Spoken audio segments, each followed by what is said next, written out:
Il est 6h19, Anne Hidalgo veut en finir avec l'anarchie des trottinettes électriques. La maire de Paris vient d'annoncer une série de mesures pour encadrer davantage l'utilisation de ces engins à roulettes. Vitesse limitée à 20 km/h, stationnement interdit sur les trottoirs, circulation interdite dans les parcs et jardins. Bonjour Julien Delabaca. Bonjour. Vous êtes consultant sur les nouvelles mobilités. Vous avez même fondé votre propre cabinet qui s'appelle le Facilitateur de mobilité. Vous avez également une expérience qui m'intéresse bien puisque vous avez travaillé pour des collectivités locales pendant une dizaine d'années, notamment en Aquitaine. Donc Anne Hidalgo qui veut un peu faire le ménage et mettre de l'ordre dans tout cela, il était temps d'agir en effet? Je pense qu'il était clairement temps d'agir. Il y a évidemment un calendrier politique aussi qui est en jeu pour les municipales qui arrivent très vite et je pense que ça va être un vrai sujet pour les municipales à Paris mais ailleurs. Il y a la LOM qui arrive également, tout à fait, la loi d'orientation des mobilités. Il était temps de faire quelque chose. Après, il faut vraiment discuter du contenu de ces différentes propositions, évidemment. Mais pourquoi c'est le bazar exactement à Paris?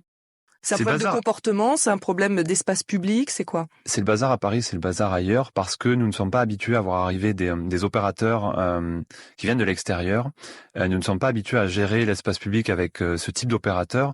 Et de fait, les collectivités publiques qui gèrent les trottoirs, qui gèrent les voiries, ne savent pas comment faire. Donc c'est plutôt un temps d'adaptation qui est nécessaire, puisque c'est pas le foutoir en réalité, c'est comment est-ce qu'on arrive à s'adapter à tout cela. Ça prend du temps, ça prend beaucoup de temps. Mais ces opérateurs, ils peuvent venir comme ça du jour au lendemain. Il n'y a pas d'autorisation à demander. Il n'y a pas de quelque chose à payer pour occuper l'espace public. Et jusqu'à présent, vu que ce sont quand même des nouveaux opérateurs, il faut pas oublier que ça a plus à peu près un an. C'est extrêmement récent.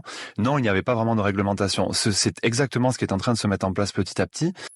Effectivement, ça interroge une vraie question, c'est comment on fait de la fiscalité sur la mobilité. Je crois que la trottinette aujourd'hui a au moins une vertu, c'est qu'elle permet de poser les bonnes questions. Elle permet de poser les questions sur la fiscalité des transports, elle permet de poser les questions sur le stationnement, qui est un enjeu majeur.